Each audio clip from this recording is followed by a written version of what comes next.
The funny thing about bad decisions is that they rarely show up wearing a name tag that says future character development. They usually arrive disguised as a shortcut, a gift, or in Kawaki's case, an old scientist carrying enough emotional baggage that can sink a cargo ship. The Boruto series has always loved repeating history, but this time it's taking one of the oldest lessons and turning it into a tragedy, because the relationship between Kawaki and Amado is starting to look disturbingly similar to the relationship between Boruto and Katasuke, except this version ends with far more gasoline and far fewer guardrails. Join me in today's newest Naruto Explained video where your OBC, original Boruto chief, takes a look at the brilliance behind Kawaki and Amado that parallel to Boruto and Katasuke. Also, the chapter review is up on the channel right now for anyone who hasn't seen it just yet. Video will be linked in the description box and in credits for anyone who hasn't seen it, along with my newest Everything One Piece Explained video, which I strongly recommend if you're a fan of One Piece or you're just curious about the series. So when people talk about the opening arc of Boruto, they usually focus on the cheating, especially the people stuck in Shippuden, and they pull up, but Boruto cheated in the Chunin exams and all those memes from 2018. And we're almost 10 years removed from when all that stuff happened. Stuck in the past. Boruto used scientific ninja tools during the Chunin exams. Naruto got angry.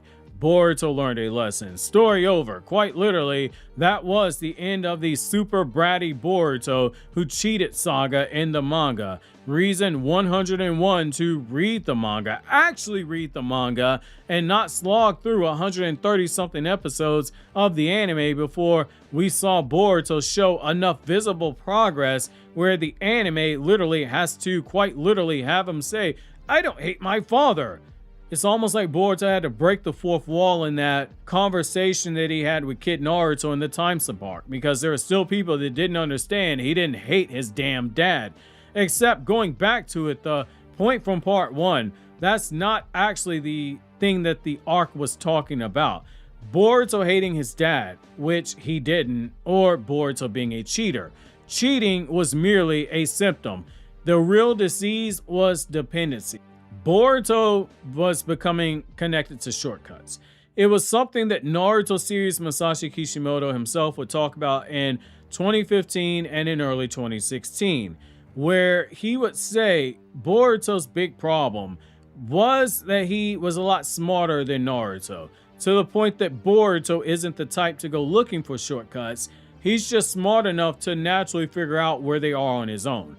When you try to teach him something, he figures out early on what it is that you're doing and the fastest way to get to the end result, which results in him skipping a lot of steps. He doesn't stumble and bumble his way through training the way that Naruto did. Boruto was a genius, but his father never praised or acknowledged him, at least as far as Boruto knew, because in private, Naruto literally compared Boruto to being the second coming of Sasuke due to how talented he was. Boruto wanted the fastest path towards becoming a super elite shinobi. Also, his father would take notice of him, and that led to him using the ninja tools.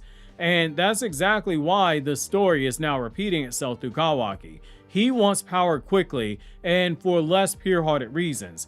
Kawaki wants power so he can rip out a few skulls. By default, this time the consequences are a lot bigger because Boruto learned the lesson. Kawaki hasn't. The lesson, the very lesson that Naruto tried to teach him when Kawaki was being trained by Naruto directly.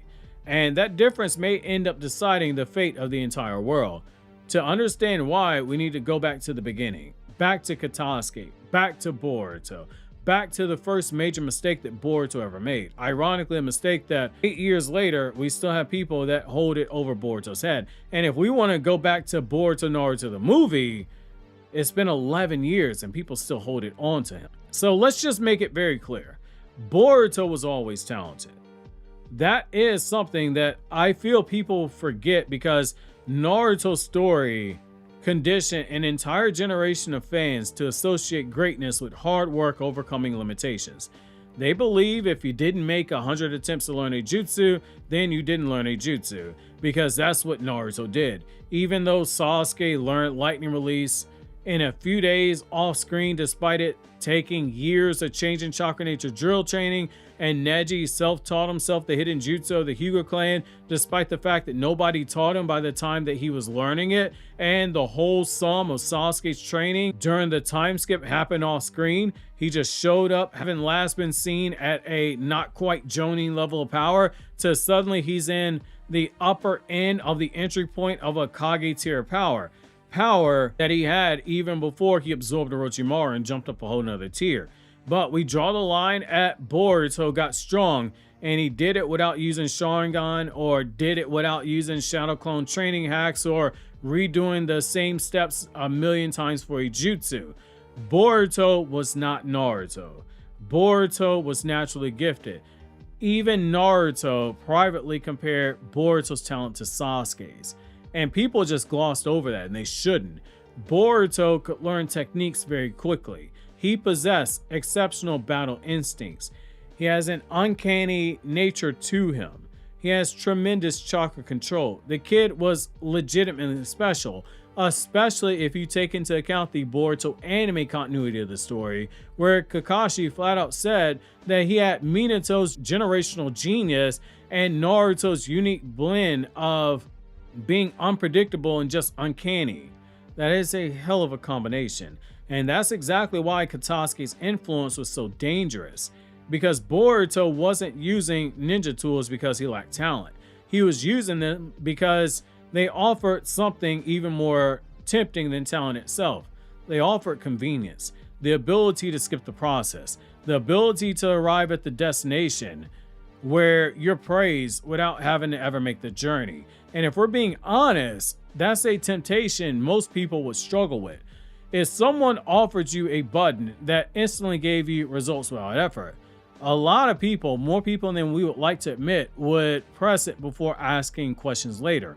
But Boruto was no different. The problem is that every shortcut came with an invisible cost. Every time Boruto relied on Katasuke's technology, he was becoming less reliant on himself. His own power could have taken him far, but he didn't trust in himself. And that's where the real lesson of the arc began. Because the story wasn't Boruto warning about technology. It was warning Boruto about the problem of dependency. That's why Naruto and Sasuke were trying to teach Boruto. Ninja tools are just that. They are tools. They augment what is already there, but they don't replace your own skill as a ninja. Technology is simply a vehicle. The danger was allowing someone else or a tool to become responsible for your growth. That's why Naruto reacted so strongly and publicly shamed Boruto. Not because Boruto broke a rule or dishonored his village by cheating in the Chunin Exams. That played a huge role, especially the second part. Boruto was abandoning the very thing that made shinobi special, and he did it at the Chunin Exams, an event that was meant to inspire the next generation of shinobi to continue training and bring together in festivity and in unity the various ninja villages as they bring their traditions forward and keep moving them into the future. Because whether it be the teachings of a master or the will of whatever village that they're representing, or the hidden jutsu of a family, or the Kekkei Genkai of a bloodline, or just the symbol on their forehead, it was all the same. Boruto, by using those tools, dishonored him. That's why Naruto had to publicly shame him. Growth through struggle, failure, experience, just process in general. Boruto eventually learned that. He followed in the lessons of Naruto and Sasuke.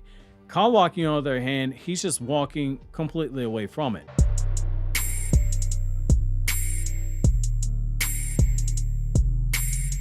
Look at where Kawaki currently stands. He's the strongest he's ever been. He finally has Ishiki's full attack power. More dangerous than ever before. And yet, strangely enough, he's becoming more dependent than ever before. Because unlike Boruto, Kawaki isn't just accepting power from a scientist. He's allowing that scientist to regulate his power. That's a massive difference. Amado can increase Kawaki's offensive capabilities. Amado can increase Kawaki's defensive capabilities. He can adjust those percentages at will. Amado has effectively positioned himself as the man controlling access to Kawaki's ceiling, and from a narrative perspective, that's terrifying, because Kawaki thinks he's more independent. In reality, he's becoming more dependent. The stronger he gets, the more leverage that Amado gains. And that brings us back to Katasuke, because this was the exact same trap that Boruto fell for, just scaled up. Katasuke offered Boruto immediate results. Amado is offering Kawaki immediate power. Katasuke wanted something from Boruto. Amado wants something from Kawaki. Katasuke was manipulating a child who didn't fully understand that he was becoming dependent on ninja tools, and did so that way Boruto could showcase to all the big people at the Chunin Exams the technology that Katasuke created, but we would later learn that he was brainwashed, so he gets a pass for that. Amado is manipulating a traumatized teenager who barely understands what healthy relationships are, and he's pressing the Naruto button while doing so. You need power to protect Naruto. This gives you that power. You need me. You're too lazy to embrace chakra control, but fam, I can do that for you. The parallels, they're not subtle. They're screaming at us. But here's where the story does become brilliant.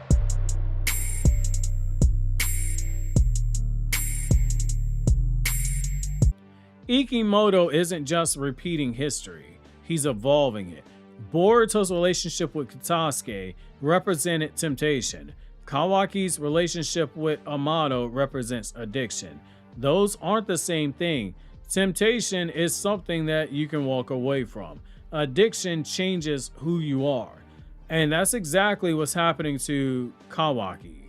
The more power he receives from Amado, the more his worldview becomes validated. Kawaki already believes power is everything. He learned that from Jigen. He learned that from Kara. Most importantly, he learned that from years of abuse that go all the way back to his biological father. Whenever Kawaki faces a problem, his solution is more power, more strength, more force, more control, and now Amado is rewarding that behavior. Every time Kawaki wants a shortcut for power, Amado theoretically can provide him with one. Every time Kawaki hits a wall, Amado can say, hey fam, I can help you crawl over that. And because it works, Kawaki never has to question the mindset itself. That's the danger. Growth stops when shortcuts become normal.